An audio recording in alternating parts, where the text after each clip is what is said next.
Kathy. Welcome to the Colorful Homeschooler Podcast, where we parlay on productivity, personality, passions, education, and theory. I'm a lover of Jesus, a wife of 20 years, and a homeschool mama of 4 special needs boys who keep me constantly active. I'm so glad you're here to join me. Pull up a chair. There's space for you at this table. Welcome back, everyone, to our scheduling and planning series. I hope everyone is enjoying the beautiful summer weather. Is it very hot where you're at? Hopefully you're not in a drought. We are a little droughty here in Idaho, so I'm hoping that we've had some rain in between when I've recorded this and released it. That would be wonderful.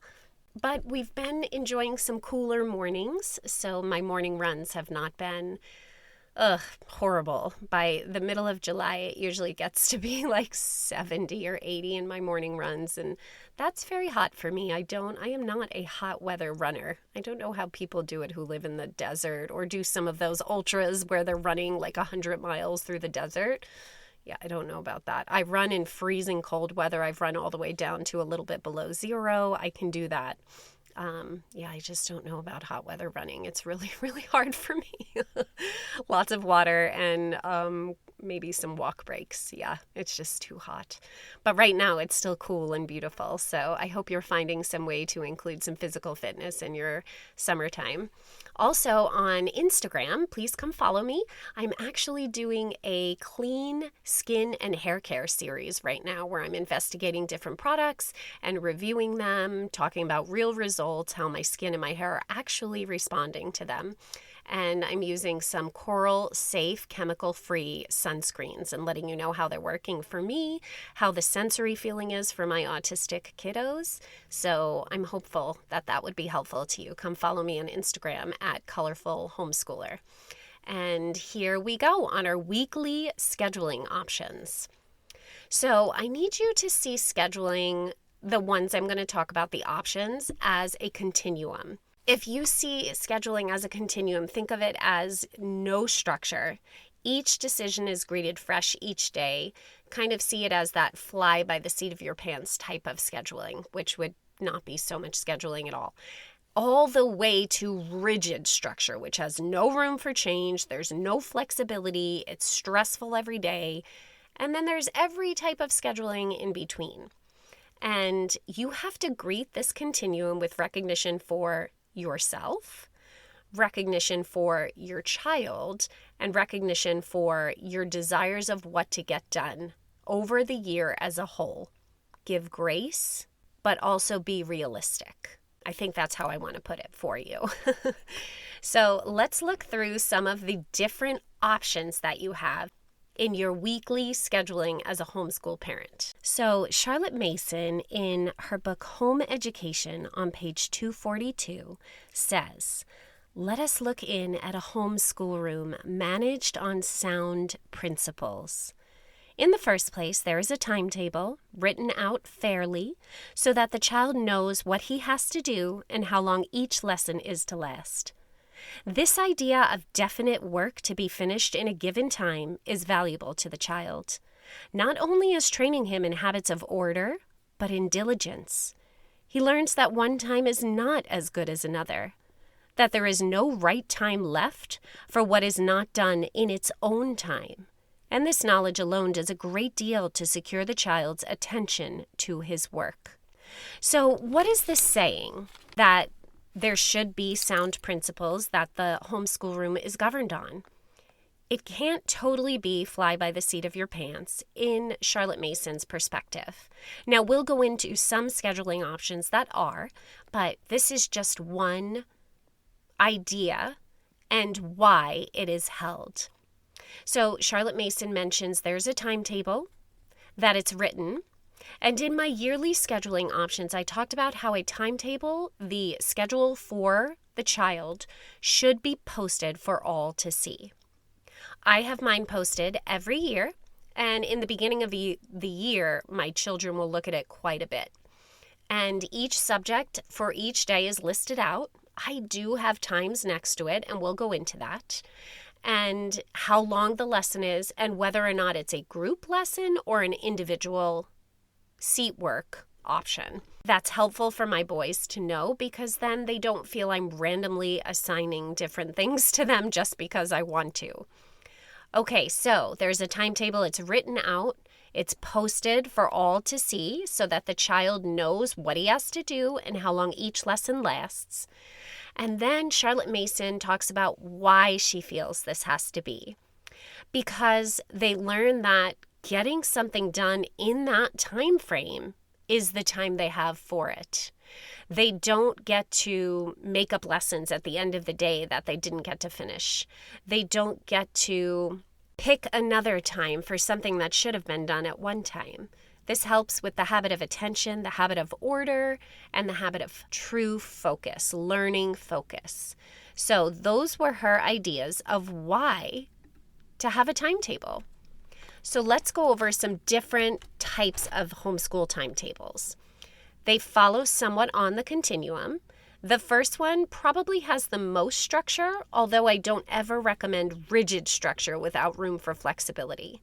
We're homeschoolers. We homeschool with lots of family going on around. And you know what? That teaches your child life. That teaches them how to support one another in difficult times. That teaches them how to love and care for their siblings. So I never recommend rigid structure. But I am type A, and like I said, I do have times next to my timeline itself. So the first type of scheduling for the week would be traditional scheduling. This mirrors brick and mortar school. There are specific times of day for specific subjects, extremely structured. There is a different start and end time for each subject. And some families have their normal and their in duress schedule.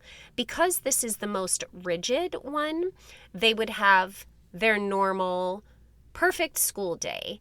And then secondarily to that, they would have like schedule B, which is if there is a sickness in the family, if the baby does something, if they have to run out and help grandma.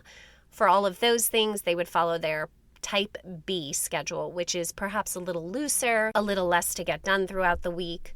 It has more room for family life. That would be the type B on a traditional weekly schedule. Next, you have your block scheduling for the week.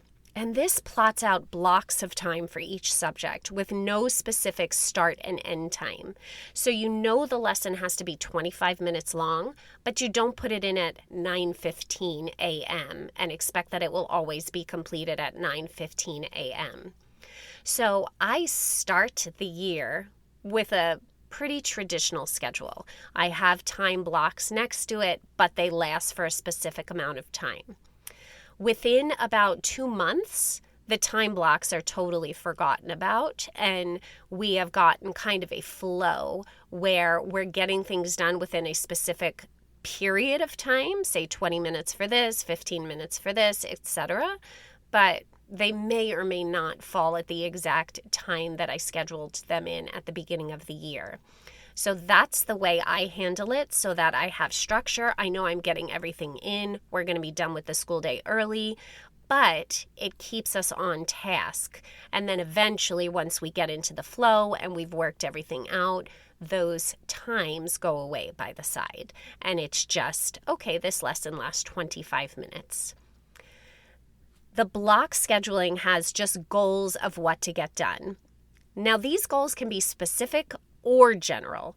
So you might say, I want to complete a full artist study over my term, say a trimester. I went into those last episode, and I'll link that in the show notes. The first one of the series went into the difference between semester, trimester, quarters, and the term, as well as the different yearly scheduling options. Block scheduling can be specific or general goals. I want to go through an entire artist, 10 paintings over my trimester term, and I want to complete a biography of the artist. So you would block out, say, 30 minutes a week for that, or 15 minutes a week for that, depending on how old your child is and how much detail you want to go into. And then you would understand that every week, somewhere in the week, you're getting 15 to 30 minutes of that artist, biography, and a painting, studying a painting. So 30 minutes on math, 25 on spelling. So you find your goal of what to get done and how long you want to spend on it, and then you block that out over the week. My suggestion would be to work out how much time you want to figure out throughout the trimester or semester or quarter, however you're breaking up your homeschool year. Figure out how much time and then allot the weekly time after you figure out your overarching amount of time. This just helps you to narrow in on your goals and make sure that they're getting done. For example, if you want to get 10 different paintings done and then you don't start scheduling that because it falls off your mind, happens to all of us, it falls out of your mind and then you don't schedule it until 3 weeks into the semester, well, that could be a little difficult. What if there's a week that it doesn't work out, etc.? So it's best to figure out how many you want to do over the trimester, the quarter, the semester, and then break it up based upon that. That is block scheduling. So traditional school scheduling for the week, very specific times and amounts of times. Block scheduling is plotting out those blocks of time for each subject with goals and no specific start or end time. Sometimes it might be on a Tuesday, sometimes on a Thursday, but you're meeting that time block. Next type of weekly scheduling is loop scheduling. There is a loop yearly schedule. This is the weekly loop schedule. In a loop schedule, you decide how many times you want to complete each subject per week. You list it out in order and work your way through the loop. Now, you can also do this with only certain subjects, like history and science, but let's go into what I mean.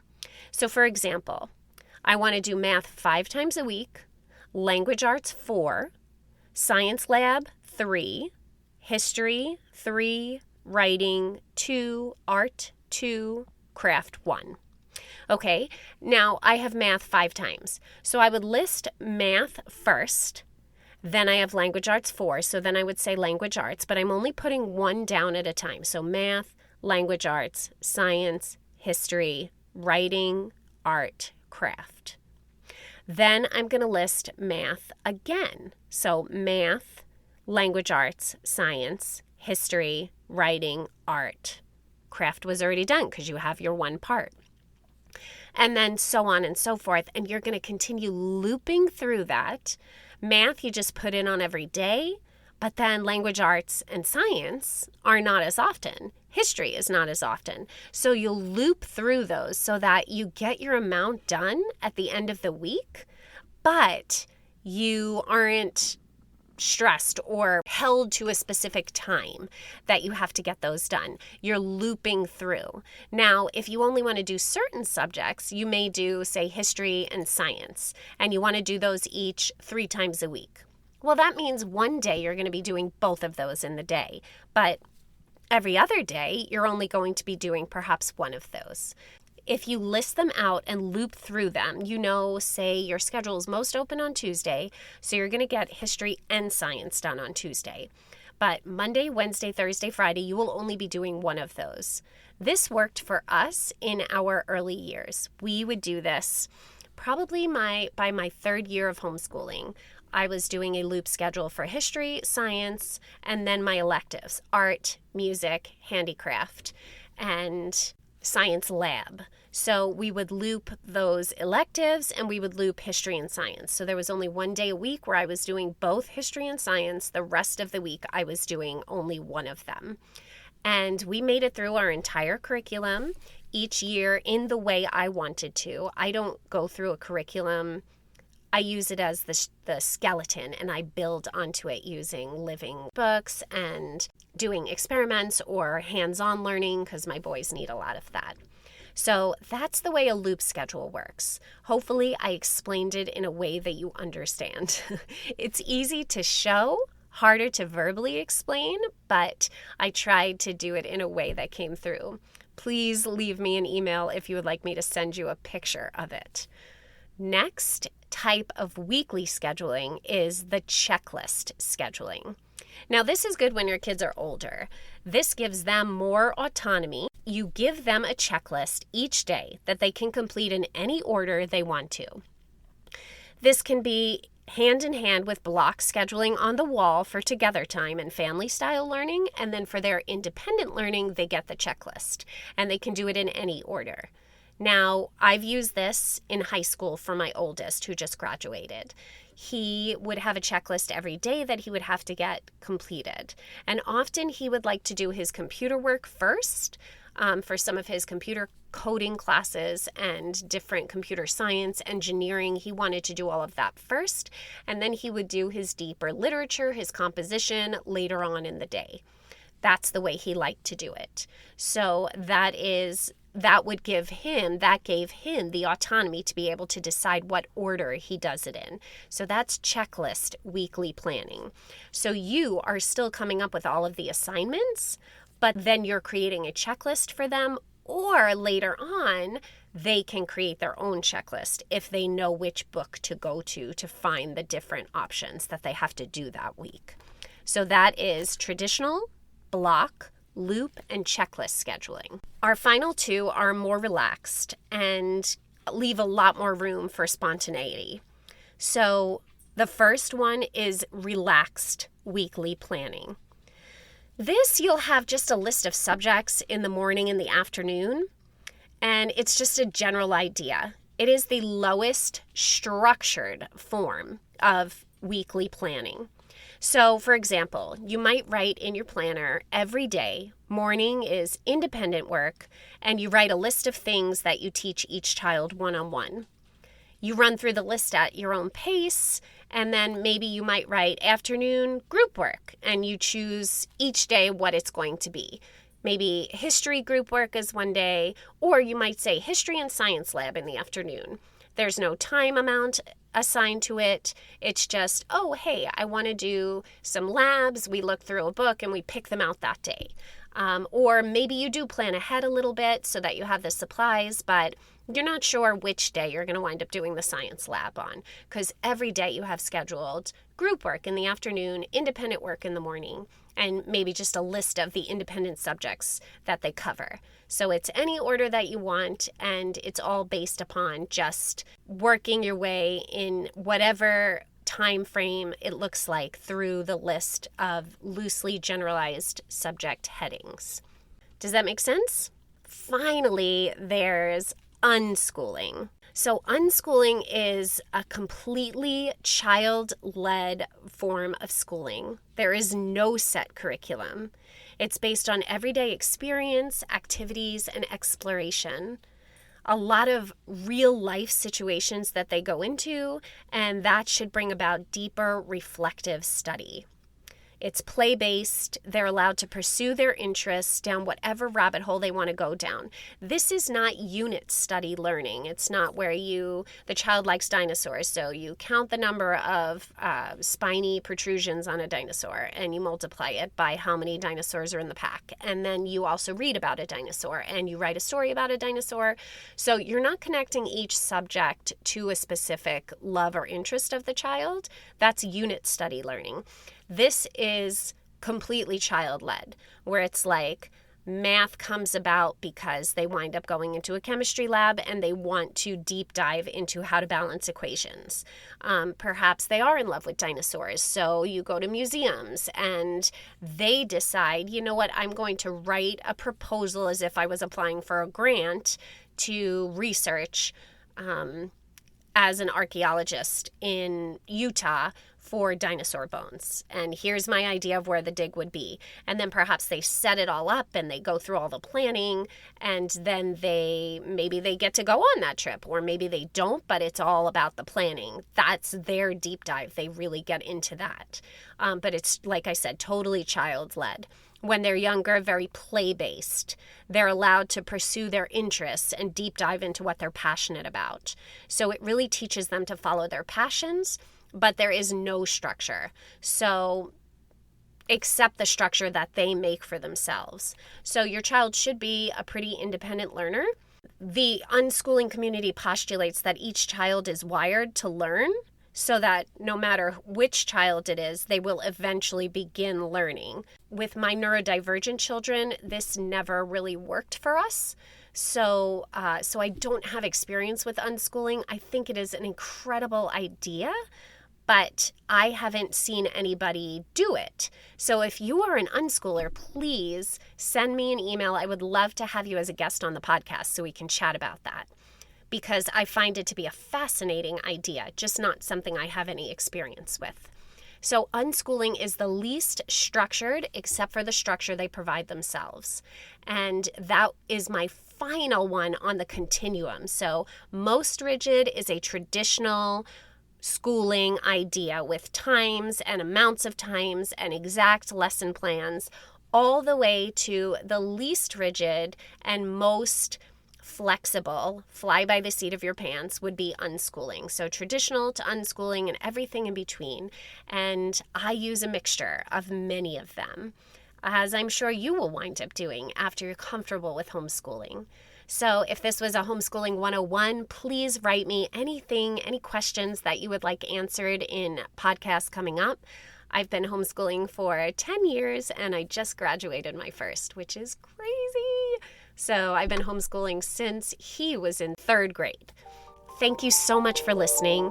Please come back, like the show, follow the show, automatic download the show. I have new episodes every Tuesday, although I am taking off a few weeks here and there during the summertime.